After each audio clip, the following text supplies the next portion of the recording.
This year, some of us will use the NHS more than ever. Mark will obtain a prescription for an illness he doesn't have. Ahmed will be paid overtime for hours he didn't work. Julie will claim for mileage that wasn't exactly work-related. John will dispense a generic drug, but claim for an expensive one. Diane will falsify her CV to get a job that she isn't qualified for. And Steve will send an invoice for goods that were never delivered. Fraud costs the NHS millions every year.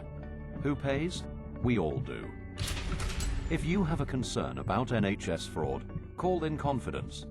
Take the U out of fraud for all of us. Welcome to Corporate Induction. My name is Martyn Edwards, Head of Counter Fraud for Aneurin Bevan Health Board. I've come to give you an input, or I'm featuring on screen to give you an input today into the work of the fraud team and what it does within the organisation. The objective of such an input is to raise fraud awareness and make people fraud savvy as to how the NHS can fall victim to fraud and corruption. By raising that awareness, it can assist to combat fraud against the NHS. So this is a very important input. You will have previously seen at the start of the clip a video entitled "Taking the U Out of Fraud." I think that video answers or self-answers questions, and the question would be, who has the capacity to commit fraud against the NHS? And I think, as you saw in the video clip, the answer is quite straightforward. Anyone and everyone has the potential to commit fraud against the NHS. So why are there counter-fraud specialists working in a healthcare setting providing services? The reason for that is because in England and Wales, it's a mandatory legal prerequisite.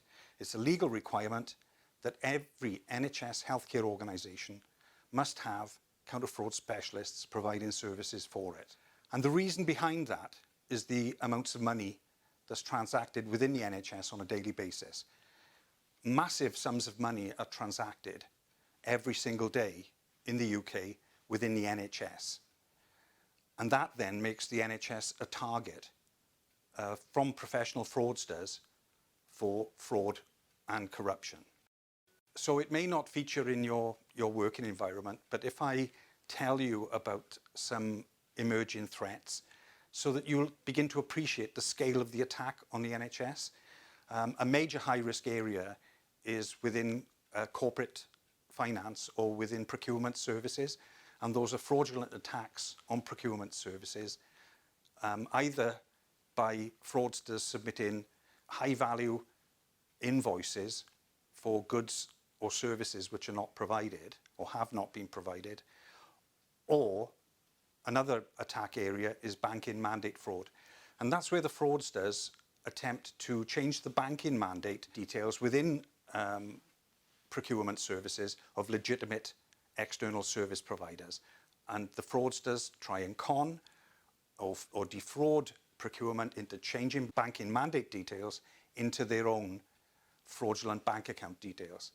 And to give you an example, recently from NHS England, of the losses that can be sustained within that area of fraud. In one working week in NHS England, in recent times, the same team of fraudsters attacked 2 NHS healthcare organisations and hijacked 2 single outgoing payments from each one of those organisations. The first payment was over £750,000.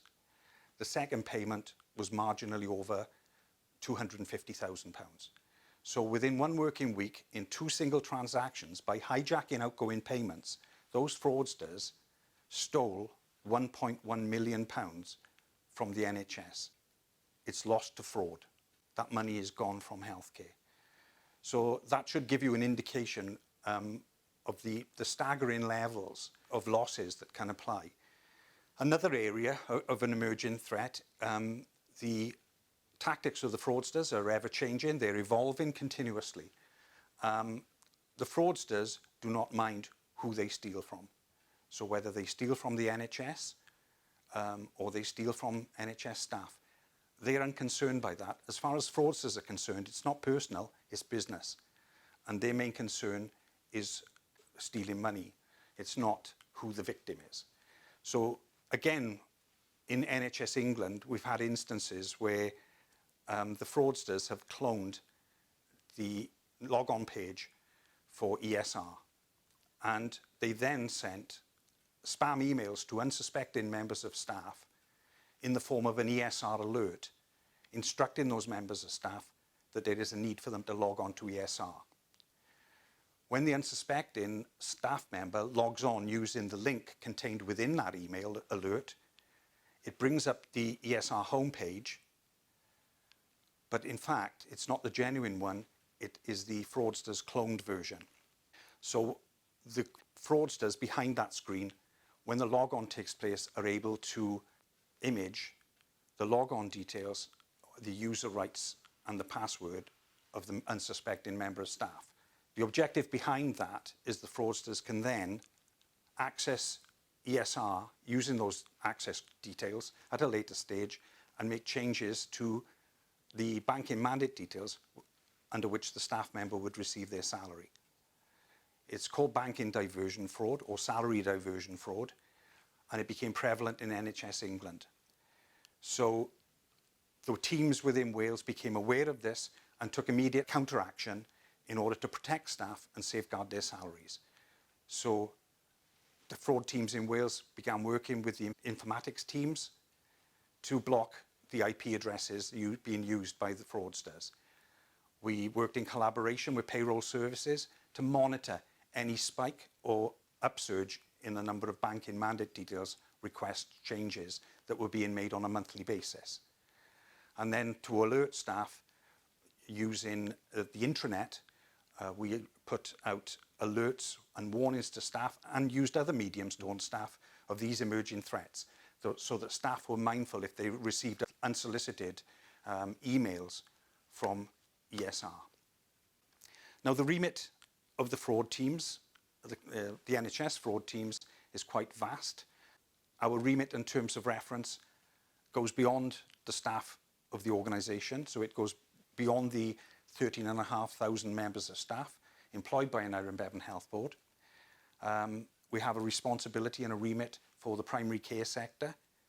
So in the county of Gwent, in the Aneurin Bevan Health Board area, there are over 360 primary care contractors. So at the moment, you have in the region of 130 community pharmacies on the high street, 88 GP practices in the county, 91 dental performers, that's the high street dentists, and around 68 high street optometrists. Aneurin Bevan pay those primary care contractors large sums of money for the very valuable services they provide. So that is another area of a remit for the fraud team and part of our terms of reference. And then finally, you also have the general public, because there are occasions when the general public commit fraud and corruption against the NHS. And the NHS fraud teams have a responsibility for those. So in total, you have our own personnel and our own staff in the organisation, primary care contractors, and finally, the general public. So the work of the counter-fraud specialists within the NHS falls under two facets, really. There is preventative, proactive work.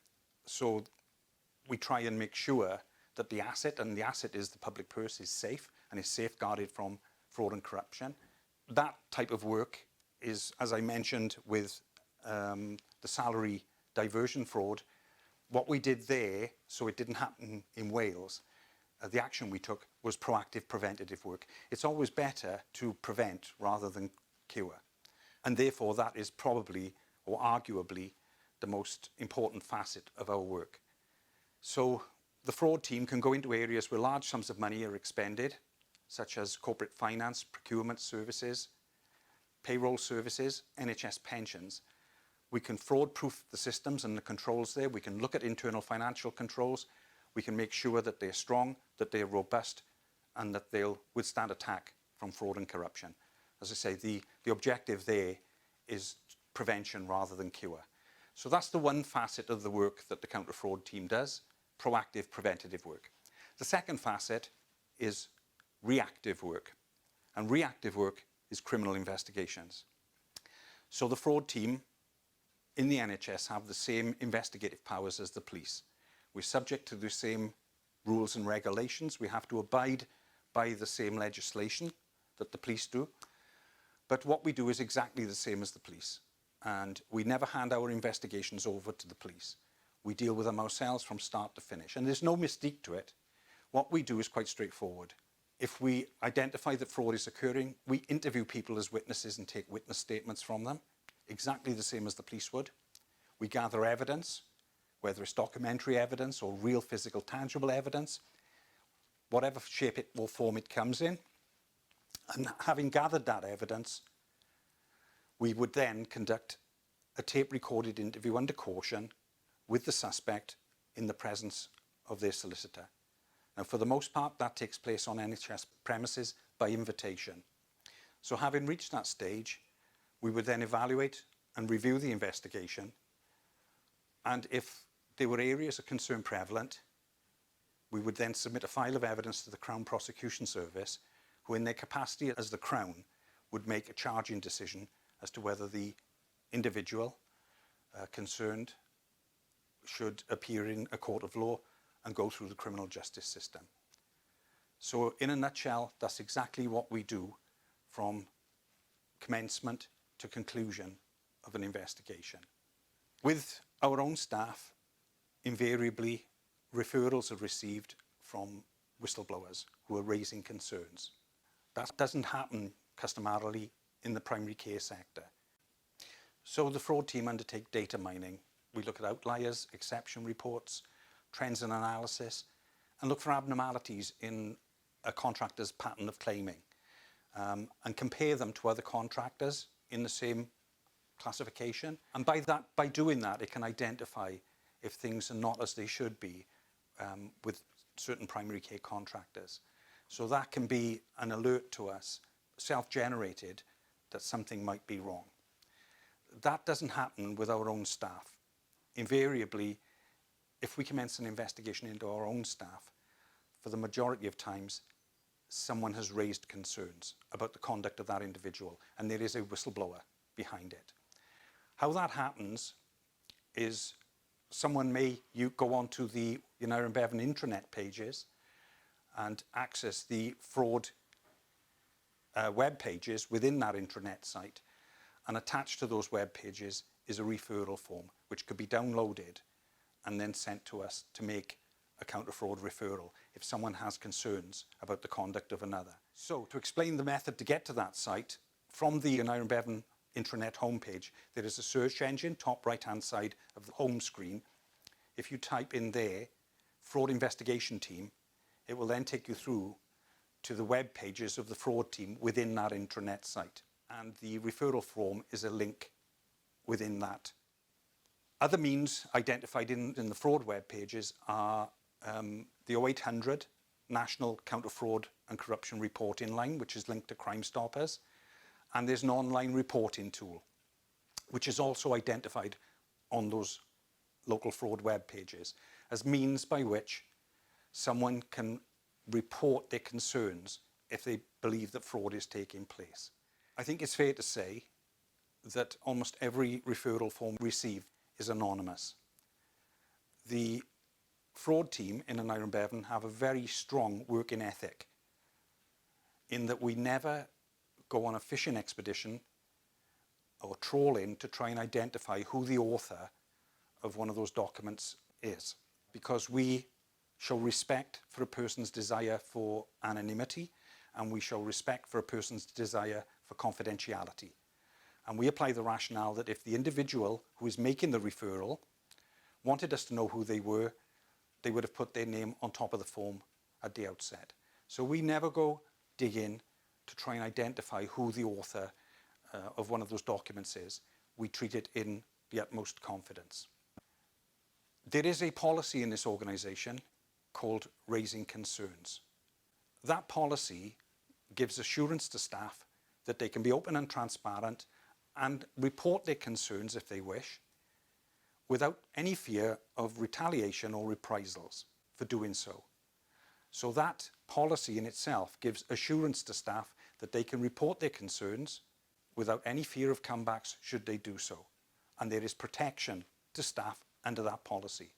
Now, I would imagine for the most part that that policy would be used by clinicians and nurses to raise concerns about clinical failures, for the most part. But it would also apply to integrity issues. And if someone had concerns about the integrity of another, they could report their concerns under the full protection of that policy. So I raise that to make staff aware that there is protection in place within the organisation to safeguard them should they wish to report their concerns as a whistleblower. Also, from executive level downwards, the fraud team work to total parity and total equality in the work that we do. And what that means when we talk about equality and parity, it means that no distinction is made for professional standing. So if someone is suspected of wrongdoing and they're an extremely senior member of staff, then no distinction will be made in relation to that. Everybody will be accountable for their conduct when it pertains to fraud and corruption. So if it was a very senior member of staff, that member of staff would be treated with total parity and equality in the same way as a junior member of staff would, and there would be no distinction made for professional standing. I mentioned earlier that the majority of paper referrals we receive, whistleblowing referrals, are anonymous. We still investigate every single one we receive, whether it's via the 0800 National Fraud and Corruption Reporting Line, whether it's via the online reporting tool, whatever medium is used to report concerns to us, every single report is investigated fully, whether it's anonymous or not. An area which I would like to highlight, which hemorrhages money away from the NHS, is when staff members go on the sick or on sick leave with nothing wrong with them, on full pay, and then go and work somewhere else. Now, within the NHS, it's my humble contention that the most important assets within the NHS are its clinicians, its nurses, and their support staff. They are the backbone of the NHS in the UK. Those members of staff are committed, dedicated, hard-working, compassionate people of the utmost integrity. But they are hugely valuable assets, highly valuable commodities. And because they are such highly valuable commodities, there can be the temptation for a very small minority to let down the organisation and let down their good colleagues and go sick from duty when there's nothing wrong with them, on full pay, and then work elsewhere. If it's a nurse, to work via the nurse bank possibly in another health board, or to work in the private sector in a residential nursing home, or if it's a clinician, to work for another health board by means of an agency. This is dishonest practice. It is criminal conduct. It is fraud. A lot of people get caught for doing this, and they end up being prosecuted in criminal court and end up with a conviction for fraud and whatever consequence that the criminal justice system gives them as a sanction at the end. One of the more notorious instances that the Aneurin Bevan team dealt with was a member of our staff who went sick. He misled his manager that he had a bad back. He went sick from duty on full pay. He then misled his GP about his back condition and managed to obtain a Med 3 fit note, a sick note, for his bad back. This was a number of years ago, and at that point in time, an American movie company were filming a blockbuster movie in the county of Gwent. It was called Wrath of the Titans. It was a sequel to Clash of the Titans. And they were filming in an open quarry on the mountain above Trevel, near Tredegar. And our member of staff, who was on full paid sick leave with a bad back, went via a movie casting company and got himself a role as an extra on the movie set and was filming battle sequences in the quarry, dressed as a Titan warrior, whilst he was on fully paid sick leave from duty with Aneurin Bevan. That was one of the more infamous or cheeky instances that we encountered. Moving aside from that, the courts take a very dim view of that behaviour, or they take a dim view of anyone who commits fraud of any nature against the NHS, because it is a public service and it is the public purse. In December 2019, one of our members of staff, a Band 7 sister, appeared in Merthyr Crown Court for doing exactly what I've described, working elsewhere whilst on sick leave, and she was sentenced to imprisonment. That gives an indication of the response from the criminal justice system and the courts to this type of conduct. I think it's fair to say that of the cases of working whilst on sick leave that have been dealt with by the local team in Aneurin Bevan, the highest single loss we have sustained on one case was £130,000 by a member of staff doing this type of behaviour. And if you could equate that in the terms that Aneurin Bevan has been economically disadvantaged for the potential of conducting 14 hip replacements on 14 senior citizens by the loss of that amount of money, because that's what it equates to in healthcare, I mean, it is unacceptable. It's not only dishonest, it's indefensible, and it's outrageous. So I just highlight, this is treated as criminal conduct. People do get caught for doing it, and they get sent to prison. I think the underlying principle which I'd like to convey to you all is whether you work for the NHS or merely use its services, everyone has a role to play in protecting it. The NHS in the UK is the envy of the civilised world because it has the best doctors, the best nurses and support staff.